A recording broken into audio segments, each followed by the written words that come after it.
নমস্কার বন্ধুরা, মিঠুস ওভেনে আপনাদের সবাইকে স্বাগত জানাই।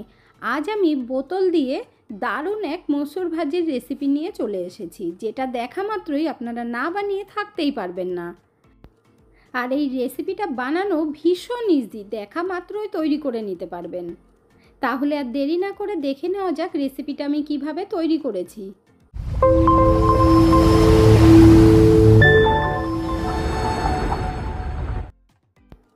রেসিপি তৈরি করার জন্য প্রথমেই নিয়ে নিলাম 1/3 কাপ টক দই। এরপর টক দইয়ের মধ্যে দিয়ে দেব সামান্য পরিমাণে বেকিং সোডা। বেকিং সোডা আর টক দই খুব ভালোভাবে ফেটিয়ে নিতে হবে। এখানে আমি হ্যান্ড উইক্স দিয়ে ফেটাচ্ছি, আপনারা চাইলে চামচ দিয়েও ফেটিয়ে নিতে পারেন। এই মসুর ভাজি বানানোটা এতটাই ইজি, আপনাদের হঠাৎ করে খিদে পেলেও ঝটপট বানিয়ে নিতে পারবেন। এখানে দেখুন দই ভালোভাবে ফেটিয়ে নিয়েছি। এর মধ্যে এখন দিয়ে দেব 1 বাটি ময়দা।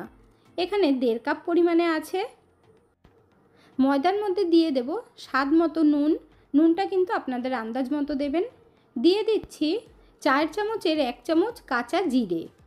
এরপর অল্প অল্প জল দিয়ে খুব সুন্দর করে গাঢ় একটা ব্যাটার তৈরি করে নেব।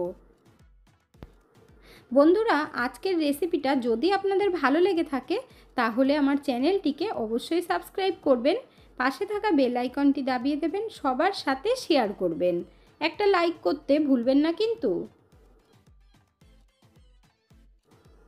আর বন্ধুরা, আপনারা কিন্তু জল একবারে দিয়ে দেবেন না, কারণ এই ব্যাটারের কনসিস্টেন্সিটা আমাদের কিন্তু একদম পারফেক্ট রাখতে হবে, না হলে কিন্তু ভীষণ অসুবিধা হবে যখন আমরা বোতল দিয়ে তৈরি করব। এটা একদমই আলাদা একটা রেসিপি, খেতে ভীষণ টেস্টি হয়। এখানে দেখুন হ্যান্ড উইক্স দিয়ে খুব ভালোভাবে মিশিয়ে নিয়েছি। এবার হাত দিয়ে ভালোভাবে ফেটিয়ে নেব। খাবার সোডার মধ্যে দই দিয়ে ফেটিয়ে নিলে তাড়াতাড়ি অ্যাক্টিভ হয়ে যায়। এই জন্যই দেখুন এখানে ময়দাটাও কত সুন্দর ফ্লপি হয়েছে। এখন এই ময়দার ব্যাটার আমরা আধা ঘন্টার জন্য ঢেকে রেখে দেব। ততক্ষণে খুব সুন্দরভাবে ফুলে যাবে। তারপর নিয়ে নিলাম একটা মোটা কড়াই। এই কড়াইয়ের মধ্যে সুতো দিয়ে বাঁধবো, তাই এখানে আমি মোটা সাদা সুতো নিয়ে নিয়েছি।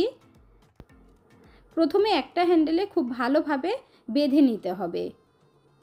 বন্ধুরা, অবশ্যই একবার তৈরি করে দেখবেন। আর এই রেসিপিটা বানানো কিন্তু সত্যি ভীষণ ইজি, ঝটপট তৈরিও হয়ে যায়। মন চাইলেই আপনারা বানিয়ে নিতে পারবেন। এই ধরনের নতুন নতুন সহজ রেসিপি পেতে হলে আমার চ্যানেলটিকে অবশ্যই সাবস্ক্রাইব করে রাখবেন। এক সাইড বাঁধা হয়ে গেছে, আর এক সাইড দেখুন বেঁধে নিচ্ছি। একটু টাইট করে কিন্তু বাঁধতে হবে, এটা অবশ্যই খেয়াল রাখবেন। দেখুন খুব ভালোভাবে টাইট করে নিয়েছি, না হলে লুজ হলে অসুবিধা হবে। যারা এখনও পর্যন্ত একটা লাইক কিংবা কমেন্ট করেননি অবশ্যই করে দেবেন। আপনাদের একটা লাইক আর কমেন্ট আমাকে অনেক দূর এগিয়ে যেতে সাহায্য করবে। এবার বাকি সুতোটা আমি কেটে দেব। এখানে আপনাদের দেখিয়ে দিচ্ছি, দেখুন সুতোটা খুব টাইট করে বাঁধা হয়ে গেছে। কড়াইটা সাইডে রেখে আমরা বোতলটা ঠিক করে নেব। এখানে দেখুন আমি নরম বোতল নিয়েছি জলের, এই রকম নরম দেখেই নেবেন। এরপর এই ঢাকনাটা আমরা ফুটো করে নেব, বেশ বড় করেই ফুটোটা করতে হবে।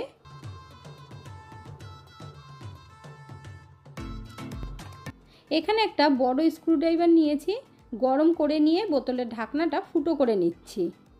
আর ফুটোটা দেখুন এরকম বড় করেই কিন্তু করতে হবে। বোতল আমাদের রেডি করা হয়ে গেছে। এবার দেখে নেব যে ব্যাটার আমরা করে রেখেছি। এখন এই ব্যাটারের মধ্যে দিয়ে দেব কুচিয়ে রাখা 3টে কাঁচা লঙ্কা। ঝালটা সম্পূর্ণই আপনাদের ওপর। অল্প করে গ্রেট করে রাখা আদা দিয়ে দিচ্ছি। আপনারা আদা রসুন বেটে দিতে পারেন। আর রসুনের গুঁড়ো দিয়ে দিচ্ছি।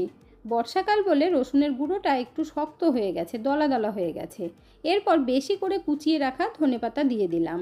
তারপর খুব ভালোভাবে মিশিয়ে দিতে হবে।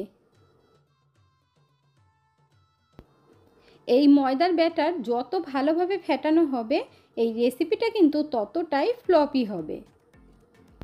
এখন এই ব্যাটারের কনসিস্টেন্সি আপনাদের দেখিয়ে দিচ্ছি। দেখুন একদম এরকম হবে। এখন নিয়ে নেব আমরা একটা গ্লাস, তার মধ্যে একটা পাইপিং ব্যাগ নিয়ে নিচ্ছি। যদি আপনাদের ঘরে এরকম পাইপিং ব্যাগ না থাকে তাহলে একটা প্লাস্টিক নিয়ে নেবেন, নুনের বা দুধের কিছুরও প্লাস্টিক নিয়ে নেবেন। তারপর এই ব্যাটার ঢেলে দিচ্ছি। আপনারা হাত দিয়েও তৈরি করতে পারেন, তবে বোতল দিয়ে তৈরি করবেন তো খুব সহজ হয়ে যাবে, হাতের মধ্যে লাগবেও না, অথচ ঝটপট তৈরিও করে নেওয়া যাবে। এই ব্যাটার যেহেতু অনেকটাই গাঢ় হয়, বোতলের মধ্যে ডাইরেক্ট ভরা যাবে না, তার জন্যই এরকম পাইপিং ব্যাগ কিন্তু লাগবে, বা প্লাস্টিকের প্যাকেট নিয়ে নেবেন। এবার এই পাইপিং ব্যাগের একটু কোণাটা কেটে নেব, তারপর বোতলে ভরতে সুবিধে হবে। এবার দেখুন বোতলের মধ্যে ভরে দিচ্ছি। এই রেসিপিটা একবার তৈরি করে রাখলে আপনারা 2 থেকে 3 দিন রেখেও খেতে পারবেন, এতটাই ভালো লাগে, আর রেখে দিলে খাওয়াও যাবে। বোতলের মধ্যে ভরে দিয়ে ঢাকনা আটকে দিলাম। এবার চলে যাব গ্যাসের কাছে। গ্যাসের ওপর কড়াইতে বেশি করে তেল দিয়ে গরম করে নিয়েছি, চেক করে নিলাম। এরপর ব্যাটারের বোতল নিয়ে দেখুন সুতোর মধ্যে এইভাবে দিয়ে দিয়ে একটু কেটে দেবেন, তারপর আস্তে আস্তে দিতে থাকবেন, দেখবেন খুব সুন্দর হয়ে মসুর বড়া তৈরি হয়ে যাবে। এই রেসিপি আগে কিন্তু আপনারা কখনোই দেখেননি, একদম গ্যারান্টি দিয়ে বলতে পারি। একদম ইউনিক রেসিপি বন্ধুরা,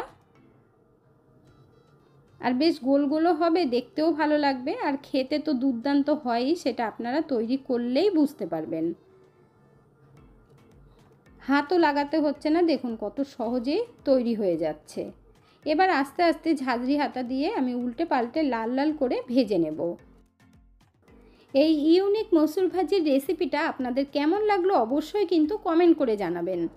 এখানে দেখুন লাল করে ভেজে নিয়েছি, এবার তুলে নিচ্ছি।